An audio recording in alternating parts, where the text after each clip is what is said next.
दोस्तों नमस्कार, ये है मार्गदर्शन फॉर सिविल सर्विसेज। मैं अनुराग चौधरी। दोस्तों आज की वीडियो में हम चालू करेंगे TGT, PGT, LT grade, government inter college प्रवक्ता, गवर्नमेंट डिग्री कॉलेज, उच्चतर शिक्षा असिस्टेंट प्रोफेसर, केंद्रीय विद्यालय संगठन तथा नेट जेआरएफ के लिए भूगोल के विषय क्षेत्र से संबंधित महत्वपूर्ण प्रश्नों का भाग 1। ये प्रश्न भूगोल विषय से आयोजित विभिन्न परीक्षाओं के लिए अति महत्वपूर्ण हैं और ये प्रश्न प्रीवियस ईयर्स पेपर्स में पूछे गए हैं। इनके आगामी परीक्षाओं में पूछे जाने की प्रबल संभावना है, तो आप इन प्रश्नों को तैयार कर लीजिएगा। तो आइए शुरू करते हैं भूगोल के विषय क्षेत्र से संबंधित महत्वपूर्ण प्रश्न। दोस्तों आज की वीडियो का पहला प्रश्न है कि 20वीं शताब्दी में भूगोल की प्रभावशाली संकल्पना थी। ऑप्शन देखिए, लैंडस्केप, क्षेत्रीय भिन्नता, प्रदेश या फिर अवस्थिति। तो सही उत्तर है ऑप्शन बी, क्षेत्रीय भिन्नता। दोस्तों 20वीं शताब्दी में भूगोल की प्रभावशाली संकल्पना क्षेत्रीय विभिन्नता थी। जर्मन भूगोलवेत्ता हेटनर को भूगोल में क्षेत्रीय विभिन्नता की संकल्पना का जनक माना जाता है और हेटनर का मानना था कि भूपटल के विभिन्न क्षेत्रों के घटना दृश्यों में विभिन्नताएं देखने को मिलती हैं। भूगोल में घटना दृश्यों की इन्हीं क्षेत्रीय विभिन्नताओं का अध्ययन किया जाता है। तो याद रखिएगा, 20वीं शताब्दी में भूगोल की प्रभावशाली संकल्पना क्षेत्रीय भिन्नता थी। अगला प्रश्न है दोस्तों, भूगोल को स्थानिक संबंधों एवं अंतर संबंधों का विज्ञान के रूप में किसने परिभाषित किया? ऑप्शन है W Bunge, R Morrill, W L Garrison या बी जे एल बेरी। तो सही उत्तर क्या हो जाएगा? सही उत्तर है डब्ल्यू बुंगी। दोस्तों भूगोल को स्थानिक संबंधों और अंतर संबंधों के विज्ञान के रूप में डब्ल्यू बुंगी ने परिभाषित किया है। अगले प्रश्न पर आते हैं दोस्तों, निम्न में से कौन सुमेलित नहीं है, आपको बताना है। देखिए, चैलेंजर अभियान चार्ल्स बेबली थॉमसन सही है, बीगल अभियान चार्ल्स डार्विन सही है, आइसोक्रोन्स आइसोस्टेसी सही नहीं है और बेनी ऑफ मंडल ये प्लेट टेक्टोनिक्स सही है। तो दोस्तों सही सुमेलन जो है वो चैलेंजर अभियान चार्ल्स बेबली थॉमसन के द्वारा किया गया, बीगल अभियान चार्ल्स डार्विन संबंधित हैं, आइसोक्रांस जो हैं ये आइसोटोप से संबंधित है और बेनी ऑफ मंडल प्लेट टेक्टोनिक्स से। तो इसमें ऑप्शन सी आपका सुमेलित नहीं है। अगला प्रश्न है, निम्नलिखित में से कौन सा भूगोल का विषय क्षेत्र है, आपको बताना है। अवस्थिति, मानव पर्यावरण अंतर संबंध, प्रादेशिक विश्लेषण या उपर्युक्त सभी। तो सही उत्तर ऑप्शन डी हो जाएगा दोस्तों, उपर्युक्त सभी। आप जानते हैं कि भूगोल एक व्यापक विषय है। इसके अंतर्गत अवस्थिति, मानव पर्यावरण अंतर संबंध और प्रादेशिक वितरण तीनों को शामिल किया जाता है। अगला प्रश्न एक कथन है कि किसे मिलता है, क्या, कहाँ और कैसे। यह आधारभूत बिंदु है मानवतावादी भूगोल का, कल्याणकारी भूगोल का, प्रादेशिक भूगोल का या फिर क्रमबद्ध भूगोल का। तो सही उत्तर हो जाएगा ऑप्शन बी, वेलफेयर जियोग्राफी या कल्याणकारी भूगोल का ये आधारभूत बिंदु है कि किसे मिलता है, क्या, कहाँ और कैसे। दोस्तों कल्याणकारी भूगोल का आधार बिंदु ये है कि कौन क्या पाता है, कैसे पाता है और कहाँ से पाता है, कौन से अभिप्राय एक विचाराधीन क्षेत्र की जनसंख्या से हैं और यह क्षेत्र कोई गांव, नगर, प्रदेश अथवा राष्ट्र हो सकता है, क्या का संबंध विभिन्न सुविधाएं, वस्तुओं और पर्यावरणीय गुणों और सामाजिक संबंधों से हैं, कहाँ शब्द से विभिन्न क्षेत्रों के जीवन स्तर की भिन्नताओं का बोध होता है, कैसे उस प्रक्रिया को प्रतिबिंबित करती है जिसके द्वारा पर्यवेक्षित विभेदों का जन्म होता है। अगला प्रश्न है दोस्तों, निम्नलिखित आलोचनात्मक भूगोल में से कौन स्थानिक प्रतिरूपों की व्याख्या में सामाजिक संरचना पर बल देता है, आपको बताना है। ऑप्शंस हैं आपके मानवतावादी भूगोल, कल्याणपरक भूगोल, क्रांतिपरक भूगोल या आचरणपरक भूगोल। तो सही उत्तर हो जाएगा ऑप्शन डी, आचरणपरक भूगोल। देखिए दोस्तों, आचरणपरक भूगोल स्थानिक प्रतिरूपों की व्याख्या में संरचना यानी स्ट्रक्चर पर बल देता है। अगला प्रश्न है, निम्नलिखित जर्मन भूगोलवेत्ताओं में से किसने सामुद्रिक विज्ञान के क्षेत्र में पर्याप्त योगदान दिया है? ऑप्शन है Friedrich Ratzel, Alfred Hettner, Vidal de la Blache या जेरहार्ड स्कॉट। तो सही उत्तर है ऑप्शन डी, जेरहार्ड स्कॉट। दोस्तों, महासागरीय विज्ञान के क्षेत्र में जर्मनों का योगदान महत्वपूर्ण रहा। जेरहार्ड स्कॉट ने समुद्र की गतियां, तापक्रम, खारापन, जल का रंग, महासागरीय निक्षेप, तल में आकृति, महासागर जलवायु, महासागर बेसिन की गर्भीय संरचना, महासागरीय जीवों, व्यापारिक मार्ग का अध्ययन किया। और स्कॉट ने विश्व का मानचित्र तैयार किया जिसमें विभिन्न सूचकों के आधार पर महासागरीय प्रदेशों को दर्शाया गया था। अगला प्रश्न है दोस्तों, प्रत्यक्षवाद की मुख्य अवधारणा है अनुभववाद, नियमों और सिद्धांतों का निर्माण, दोनों ए और बी, या फिर उपर्युक्त में से कोई नहीं। तो सही उत्तर है प्रत्यक्षवाद दोस्तों अनुभववाद और नियमों तथा सिद्धांतों के निर्माण से संबंधित अवधारणा है, यानी ऑप्शन सी, ए और बी आपके सही सुमेलित हैं। प्रत्यक्षवाद को अनुभववाद भी कहा जाता है और इस दार्शनिक सोच में ज्ञान का आधार तथ्य है। तथ्यों को प्रेक्षण के द्वारा अनुभविक प्रश्नों का हल यथार्थ के दृष्टिकोण पर आधारित है। यथार्थ वही है जो प्रत्यक्ष में दिखता है। प्रत्यक्षवाद में नियमों और सिद्धांतों का निर्माण अनुभव पर आधारित होता है, इसलिए प्रत्यक्षवाद की मुख्य अवधारणा अनुभव के आधार पर सिद्धांतों एवं नियमों का निर्माण करना है। अगला प्रश्न है, निम्नलिखित में से कौन भूगोल में द्वैतवाद का द्योतक नहीं है? आपको बताना है। ऑप्शंस हैं आपके क्रमबद्ध और प्रादेशिक भूगोल, भौतिक एवं मानव भूगोल, मानव एवं आर्थिक भूगोल और चिर सम्मत काल एवं क्रांतिकारी भूगोल। तो ये देखिए दोस्तों, चिर सम्मत काल और क्रांतिकारी भूगोल भूगोल में द्वैतवाद के द्योतक नहीं हैं। भूगोल की विषय वस्तु या अध्ययन क्षेत्र में अध्ययन प्रक्रिया को लेकर कई द्वैतवाद विकसित हुए हैं और चिर सम्मत काल एवं क्रांतिकारी भूगोल भूगोल में द्वैतवाद के द्योतक नहीं हैं। अगला प्रश्न है दोस्तों, विश्व को प्राकृतिक प्रदेशों में विभक्त करने का सबसे पहले प्रयास किसके द्वारा किया गया था? तो सही उत्तर है ए.जे. हर्बर्टसन के द्वारा। ऑप्शन बी आपका सही उत्तर है।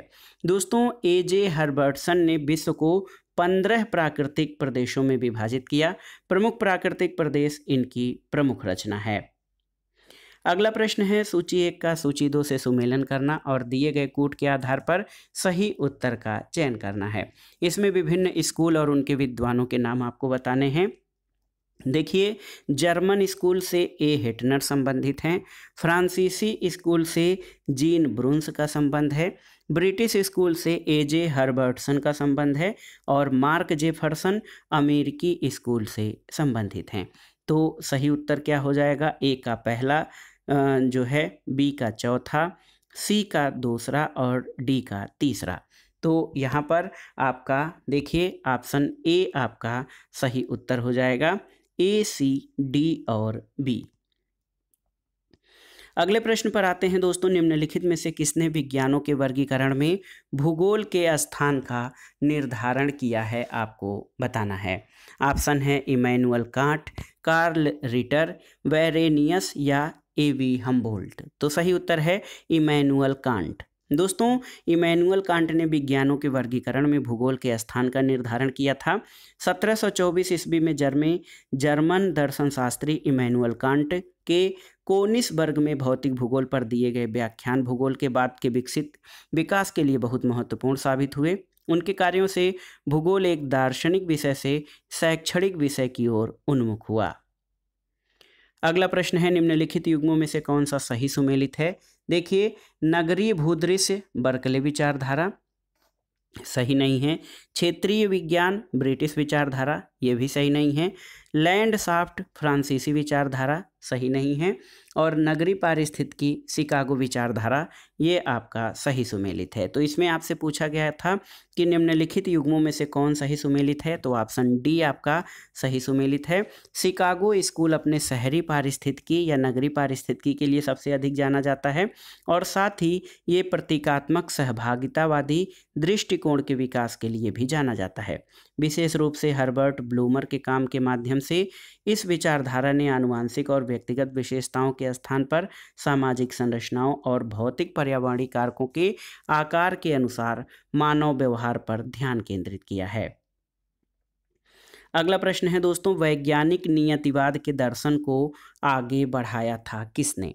ऑप्शन है ई सैम्पुल ने, ई हंटिंगटन ने, जी टेलर ने या फिर ओ एच के स्पेट ने। तो सही उत्तर है ऑप्शन सी, जी टेलर ने।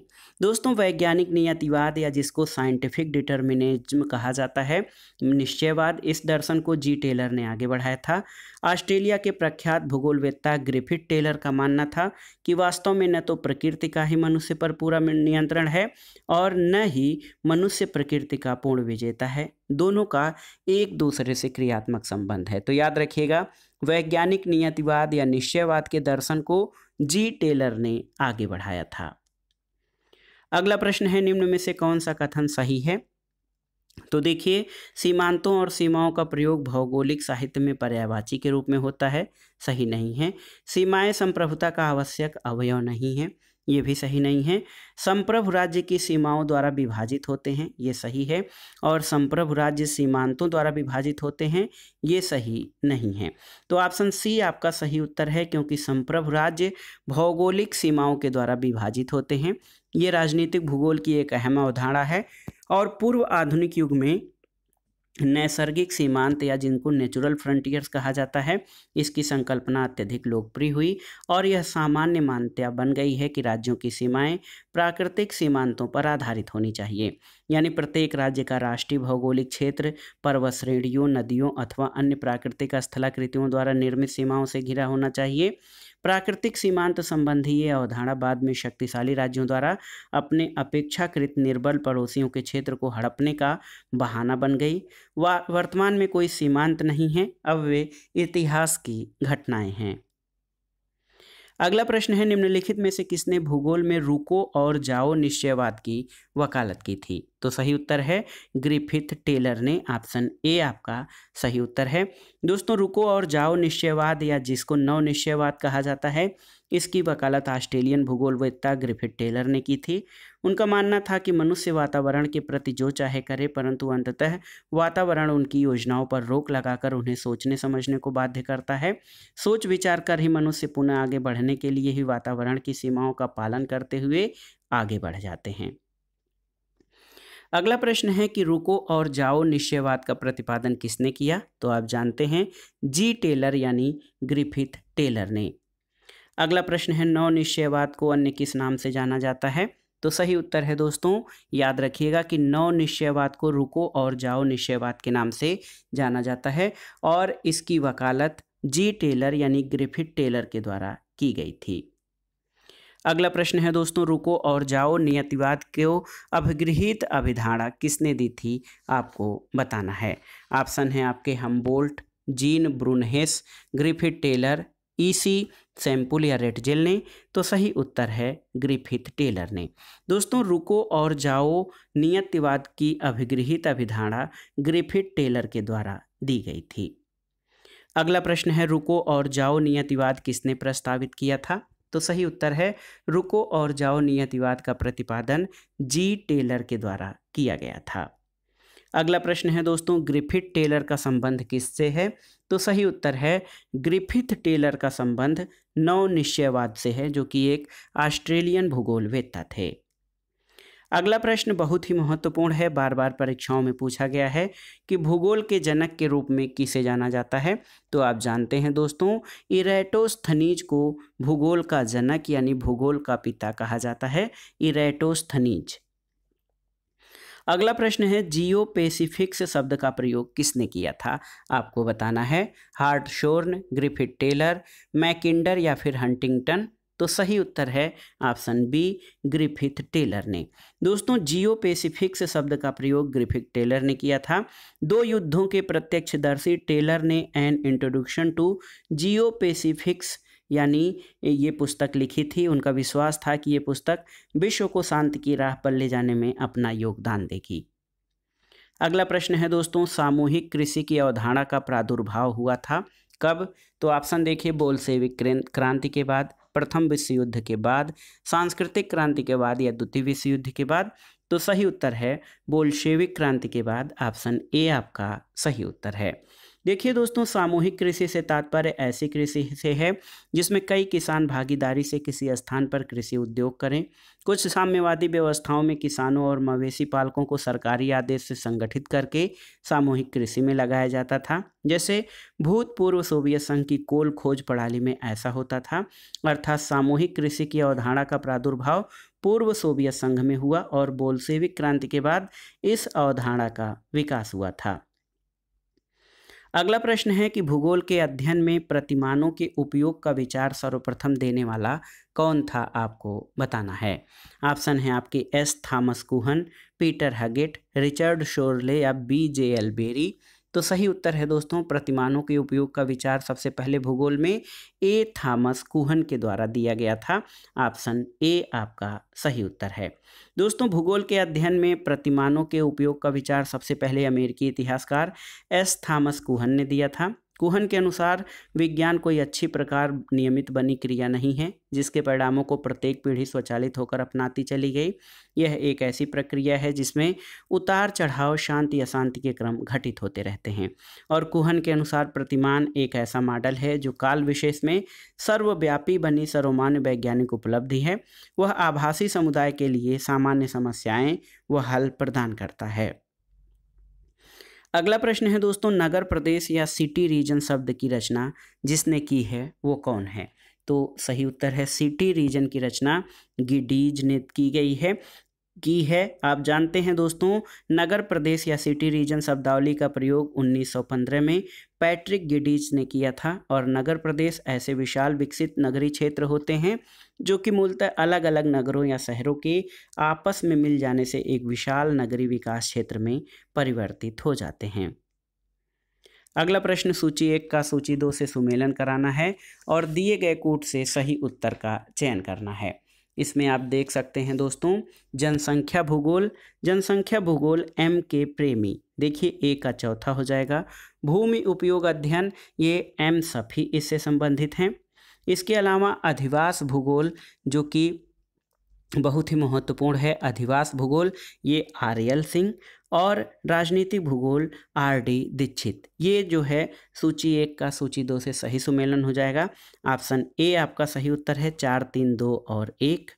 अब आइए देखते हैं दोस्तों अगले प्रश्न को कि पर्यावरण एवं संस्कृति के संबंध में मानव पर्यावरण उपागम का प्रयोग किसने किया है। ऑप्शन हैं आपके हम्बोल्ट, रेटजेल, हंटिंगटन या ब्रून्स। तो सही उत्तर है रेटजेल, ऑप्शन बी। दोस्तों, भूगोल की एक पृथक शाखा के रूप में मानव भूगोल के संस्थापक फ्रेडरिक रेटजेल ने प्राकृतिक चयन या नेचुरल सिलेक्शन पर आधारित विकासवाद को स्वीकार किया और प्राकृतिक पर्यावरण को प्रमुखता प्रदान की। उन्होंने जनसंख्या के वितरण के माध्यम से मानव जीवन पर पर्यावरणीय दशाओं के प्रभाव को समझाने का प्रयास किया और विभिन्न उदाहरणों से ये सिद्ध करने का प्रयत्न किया कि मनुष्य के रहन सहन, उसकी आर्थिक और सामाजिक क्रियाएं और संस्कृति आदि पर्यावरण के अनुसार ही निर्धारित होते हैं। अगला प्रश्न है, भूगोल के अध्ययन में मानव केंद्रित दृष्टिकोण किसके द्वारा अपनाया गया था। तो सही उत्तर है रेटजेल के द्वारा। और अगला प्रश्न है, ग्रेट ब्रिटेन का प्रथम भू उपयोग सर्वेक्षण किसने किया था, आपको बताना है। तो उत्तर है दोस्तों डडले स्टैम्प। देखिए, डडले स्टैम्प ने ग्रेट ब्रिटेन का प्रथम भू उपयोग सर्वेक्षण 1930 में किया था। ऑप्शन ए आपका सही उत्तर है। अगला प्रश्न है, क्षेत्रीय विभेदन की संकल्पना को क्या कहा जाता है, आपको बताना है। तो सही उत्तर है क्षेत्रीय विभेदन की संकल्पना को दोस्तों जीव भू विस्तार कहा जाता है। ऑप्शन बी आपका सही उत्तर है। देखिए, क्षेत्रीय विभेदन की संकल्पना कोरोलॉजी या जीव भू विस्तार कहते हैं। हर्टसोन ने यह मत प्रकट किया कि पृथ्वी के विभिन्न भागों में प्रदेश और क्षेत्र अलग अलग भौगोलिक चरित्र में विकसित हैं। कोरोलॉजी क्षेत्रीय विज्ञान है और भूगोल के द्वैतवादी सोच पर आधारित नहीं है। इसी विज्ञान पर हर्टसोन की क्षेत्रीय विभिन्नता की संकल्पना आधारित है। अगला प्रश्न है, निम्नलिखित में से कौन सा भूगोल का विषय क्षेत्र है, आपको बताना है। तो देखिए, अवस्थिति, मानव पर्यावरण अंतर संबंध, प्रादेशिक विश्लेषण या उपर्युक्त सभी। तो सही उत्तर है ऑप्शन डी, उपर्युक्त सभी। दोस्तों, भूगोल एक क्षेत्र विवरण विज्ञान है जिसमें अवस्थिति, मानव पर्यावरण अंतर संबंध, प्रादेशिक विश्लेषण का अध्ययन और उनकी विभिन्नताओं और स्थानिक संबंधों का विश्लेषण किया जाता है। अगला प्रश्न है, सूची 1 का सूची 2 से मिलान करना है और दिए गए कूट के आधार पर सही उत्तर का चयन करना है। इसमें देखिए, प्राचीन काल के योगदान और भौगोलिक अध्ययन का मुख्य विषय आपको बताना है। तो देखिए, हेरोडोटस ने भूगोल को इतिहास की भांति मानना चाहिए, ऐसा विचार दिया है। टॉलमी का कहना है कि ये मानचित्र बनाने की कला ये महत्वपूर्ण है। और आप देख सकते हैं अलबरूनी ये गणितीय, भौतिक और क्षेत्रीय भूगोल से संबंधित रहे हैं। तो सही उत्तर आपका हो जाएगा ऑप्शन ए, 2, 1, 3। और आप देख सकते हैं दोस्तों, बहुत ही महत्वपूर्ण प्रश्न है ये कि हेरोडोटस भूगोल के इतिहास की भांति समझना चाहिए, उनका मानना है। और टॉलमी ने मानचित्र बनाने की कला विकसित की और अलबरूनी गणितीय, भौतिक और क्षेत्रीय भूगोल से संबंधित हैं। अगला प्रश्न सूची 1 का सूची 2 से मिलान करने के लिए है। नियोनियतवाद, इसके जो है संस्थापक टायलर या ग्रिफिथ टेलर हैं। तो देखिए, टायलर और ग्रिफिथ टेलर दोनों ही नवनियतिवाद के प्रतिपादक हैं। संभाव्यतावाद जो है ये ब्लैशे और नवनियतिवाद रेटजल द्वारा प्रतिपादित किया गया है। तो सही उत्तर ऑप्शन सी हो जाएगा।